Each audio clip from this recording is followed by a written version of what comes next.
Now, let me see. What were my favourite things in 1982? Well, I was 9 and mad into telly.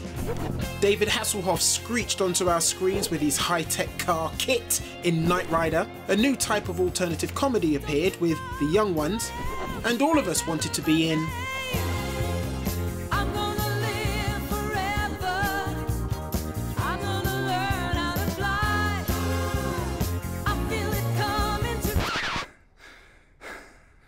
But it wasn't just a hit TV show which garnered fame in 1982. The humble computer was named Machine of the Year by Time magazine.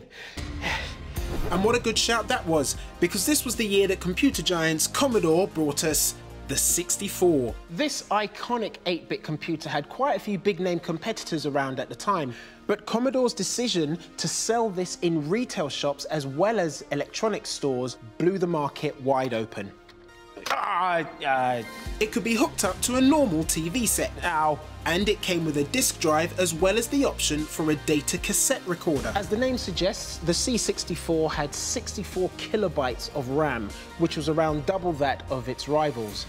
64 kilobytes. These days you can buy smartphones with 8 gig of RAM. It was such a massive success that it gained a place in the Guinness Book of World Records for its astronomical sales figures. But it wasn't all Gadget success in 1982. One of the biggest flops of that year came from Audio-Technica, and it was called the Soundburger. This was a portable record player and would play 7s and 12s. Oh, let's have a listen.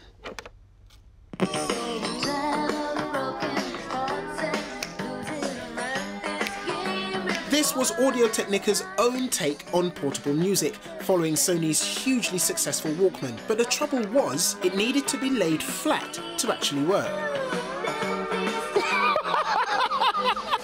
1982 was the first year I remember watching Formula 1, and it was becoming ever more popular around the world. And a Japanese company jumped on the bandwagon, producing this, the Tomy Turnin Turbo Dashboard.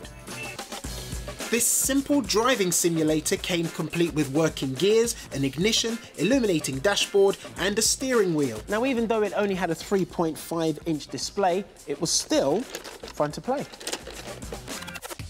Techie watches also became a thing back in '82, including a tiny watch from Seiko, which didn't have a tiny price. It sold for 98,000 yen in Japan. That's about 800 quid in today's money. The watch plugs into a pocket-sized receiver, which has a jack in it for headphones, and even though the 1.5-inch LCD screen lacked contrast, it could play back for 5 hours. Some smartphones don't play for that long.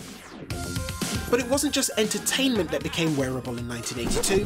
Fitness trackers emerged for the first time as well.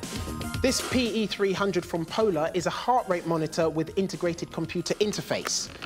Athletes had the ability to monitor, track and analyse their personal data for the first time. Back in the 80s, a massive advocate of this bit of kit was 6-time Ironman triathlon world champion Mark Allen. He integrated this into his training regime. And while Mark was busy cycling his way to glory that year, Elliot was too, as we all fell in love with him and his little extraterrestrial friend. Oi! Hands off! I found him, he belongs to me!